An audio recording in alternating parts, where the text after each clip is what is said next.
Halo Sobat Journey, bertemu lagi sama aku Putri Aruf Mumtaz. Kali ini kita akan membahas mengenai kebijakan industri menghadapi globalisasi. Untuk lebih lengkapnya stay tune ya. Saat memasuki era ketidakpastian global yang semakin meningkat, negara-negara seringkali dihadapkan pada dua pilihan strategis yang tampaknya bertentangan, kebijakan industri yang aktif dan globalisasi ekonomi yang merata. Namun, apakah kedua pendekatan ini benar-benar saling eksklusif ataukah ada jalan tengah yang bisa dicapai untuk mendorong pertumbuhan yang berkelanjutan? Kebijakan industri dengan campur tangan pemerintah yang kuat dalam mengarahkan sektor-sektor merupakan kunci ekonomi, seringkali dianggap sebagai jalan untuk mewujudkan visi pertumbuhan nasional. Dukungan finansial, insentif, dan pengembangan infrastruktur telah membuktikan dirinya dalam membentuk industri-industri yang berkembang pesat. Di sisi lain, globalisasi telah menghubungkan negara-negara dan memfasilitasi pertukaran barang, jasa, dan ide di seluruh dunia.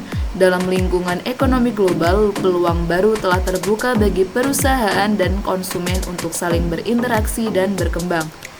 Kritikus mengingatkan kita akan bahaya ketergantungan ekonomi yang terlalu besar pada pasar global, serta dampak sosial yang mungkin terjadi ketika perdagangan yang tidak terkendali merusak lapangan kerja lokal dan mengancam identitas budaya. Tampaknya solusi yang tepat adalah mencari keseimbangan yang optimal antara kedua pendekatan ini. Pemerintah dapat memainkan peran kunci dalam mengembangkan kebijakan industri yang cerdas yang tidak hanya mendorong pertumbuhan sektor tertentu, tetapi juga merangsang inovasi lintas sektor. Globalisasi bisa menjadi kendaraan untuk membuka peluang pasar baru, tetapi juga harus diimbangi dengan langkah-langkah perlindungan yang memastikan keberlanjutan ekonomi lokal dan pelestarian identitas budaya. Salah satu contoh konkret negara yang berhasil memadukan kebijakan industri dan globalisasi adalah Republik Korea, atau lebih dikenal dengan sebutan Korea Selatan. Negara ini telah menggabungkan elemen dari kedua pendekatan tersebut untuk menciptakan pertumbuhan ekonomi yang mengesankan dan transformasi sosial yang signifikan. Pada awalnya, Korea Selatan meluncurkan kebijakan industrialisasi yang ambisius pada tahun 1960-an dan 1970-an. Pemerintah berfokus pada pengembangan sektor manufaktur dan teknologi seperti industri otomotif, elektronik, dan teknologi informasi. Melalui dukungan pemerintah, penelitian, dan pengembangan, serta pelatihan tenaga kerja yang intensif, Korea Selatan berhasil mengangkat diri dari negara berkembang menjadi kekuatan ekonomi global dalam waktu yang relatif singkat. Globalisasi membantu Korea Selatan mengintegrasikan produk-produknya ke dalam pasar internasional dan memungkinkan perusahaan-perusahaan Korea untuk bersaing secara global. Selain itu, Korea Selatan juga mengambil langkah-langkah untuk melindungi dan mempromosikan budaya lokalnya dalam menghadapi arus globalisasi. Pemerintahnya mendukung industri hiburan seperti K-pop dan drama Korea yang telah menjadi fenomena global. Hal ini telah membantu mengenalkan budaya Korea ke seluruh dunia dan meningkatkan citra internasional negara ini. Kesuksesan Korea Selatan dalam mendukung kebijakan industri dan globalisasi terletak pada kombinasi strategi yang hati-hati dan adaptasi yang cerdas.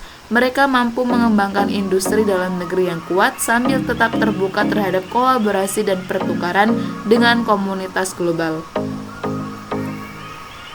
Ketika Korea Selatan meluncurkan kebijakan industrialisasinya, mereka berfokus pada sektor-sektor yang memiliki potensi besar untuk tumbuh dengan cepat dan memberikan dampak besar.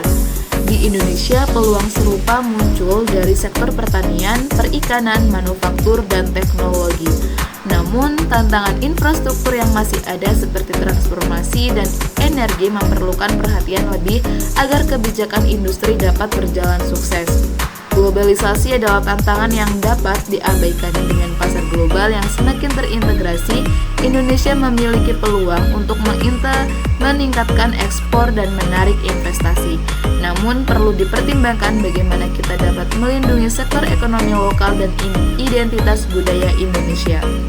Melalui regulasi yang bijaksana dan strategi promosi budaya yang tepat, kita dapat menghindari ancaman dari ketergantungan yang berlebihan pada pasar global. Kita juga perlu mengakui perbedaan dalam hal sumber daya manusia dan inovasi. Indonesia memiliki populasi yang besar dan beragam, yang dapat diubah menjadi keuntungan kompetitif melalui pendidikan dan pelatihan yang tepat. Investasi dalam riset dan pengembangan serta kerjasama antar perguruan tinggi, pemerintah, dan sektor swasta dapat menghasilkan talenta yang siap bersaing di tingkat global.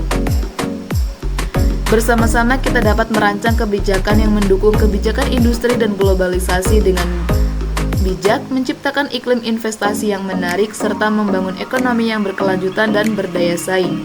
Dengan mengambil inspirasi dari Korea Selatan dan tetap memperhatikan karakteristik unik kita, Indonesia dapat melangkah maju dalam memadukan kebijakan industri dan globalisasi. Ini adalah waktu untuk berani melangkah, mengambil resiko yang terukur, dan membentuk masa depan kita sendiri yang penuh dengan potensi dan harapan.